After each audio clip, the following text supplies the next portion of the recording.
Number 3, Texas A&M hosting South Carolina as 16.5-point favorites. And boy, things with Mike Elko and company didn't look good early. Shane Beamer and his Gamecocks team came to play. And just over a minute left in the first half, Texas A&M already down 20-3 in the red zone. Marcel Reed undershoots Mario Craver, picked off by Vakari Swain in the end zone. Can't do that. 1 of 3 turnovers in the half. 1 fumble, 2 picks for the star quarterback. Next play, Lenora Sellers rolling right, cutting up, finding Nick Harbor, and the big fella turning on the Jets, leaving everybody in his wake. 80 yards for the touchdown, getting into the tunnel, bumping shoulders with an officer who had a short day for him out there. Get him out of there. At Kyle Field. 30-3 at the half. Frustrations mounting, but as a state trooper relieved of his duties for the day, things coming out for Reed and the Aggies in the second half. Isaiah Williams, 30-10 now after Reed had converted on a 4th and 12 with his scramble for 16 yards. Next Aggies drive, Ashton Bethel Roman, 39-yard score, 30-17. One of 2 pass catchers for the Aggies to go for 139 or more. Next A&M drive. They scored on 4 straight coming out of the break. Nate Borkashore, 15-yard touchdown. All of a sudden, it's a 1-score game at 30-24. Mike Elko giving a little fist bump. Next Texas A&M drive. E.J. Smith up the gut for a touchdown, and Aggies take their first lead of the game, 31-30. I mentioned the 4 straight TD drives for A&M to start the second half. Next Aggies drive, though, got a little cute. Wow. Yeah, you said it, AJ. Why? Jamarian Morrow taking a snap of the Wildcat, trying to get it to Reed. Jumped on by the Gamecocks, and you can lip read, folks. Just over a minute left, 4th and 16 from their own 25. Pocket collapsing around Sellers, who tries to scramble and get the first down. Well short, as the Aggies then end up winning this one. Largest comeback in school history with a 27-point comeback, and at 10-0, their best start to a season since 1992.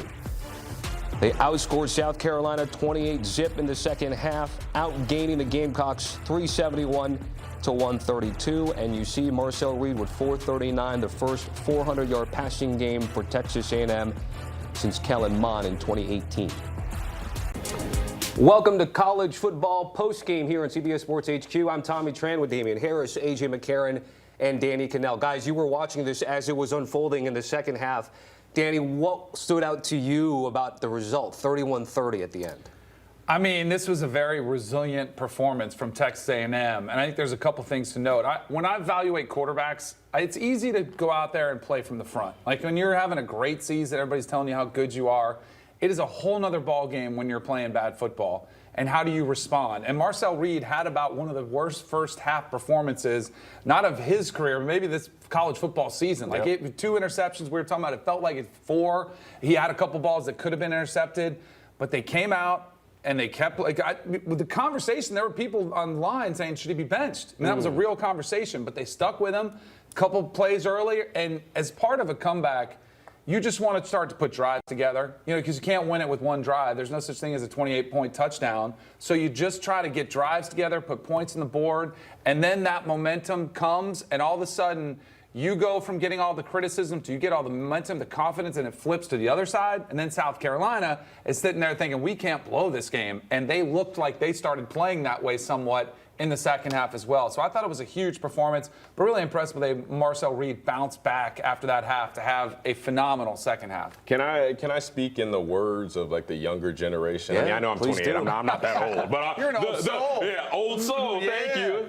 I mentioned that on the Cover 3 podcast. I'm gonna use the language of the young kids. Texas A&M earned a stripe today. Now, what does that mean? They got the win, of course, but what does it mean by earning a stripe? Danny Kanell, you just talked about the bounce back from Marcel Reed, how he played in the first half compared to how do you respond in the second half. Let's talk about the defense, how they played in the first half to then the way that they played in the second half, especially the defensive line of Texas A&M. We talk about a team who just had the biggest comeback win in their program's history. And this is an illustrious program here. They've won some football games to win the biggest comeback in program history. And then on top of that, we talked about it. Tommy Moffitt, Mike Elko, they would be severely under a microscope for how the rest of this game went. How has Mike Elko coached this team? Are they resilient? How has Tommy Moffitt, the strength coach that's gotten so much love and admiration over the past couple weeks, well, when are we going to see that really be put to use? It was today. So that's what I mean when I say Texas A&M earned a stripe, because they did a lot of things in this game that turned into championship-type DNA and pedigree. The 99-yard touchdown drive that they had to steal the momentum from South Carolina to go 99 yards, take the lead, and go ahead in the football game. That's stuff that championship-type teams do. Playing a bad first half against a team who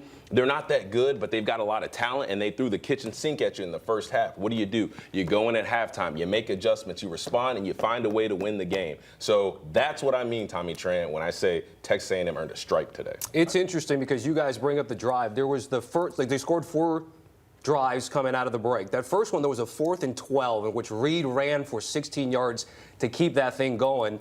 And he's also the first Texas A&M quarterback with 400 passing yards since Kellen Mond in 2018. AJ, to these guys' point, locker room talk, you're down 30-3 at the break.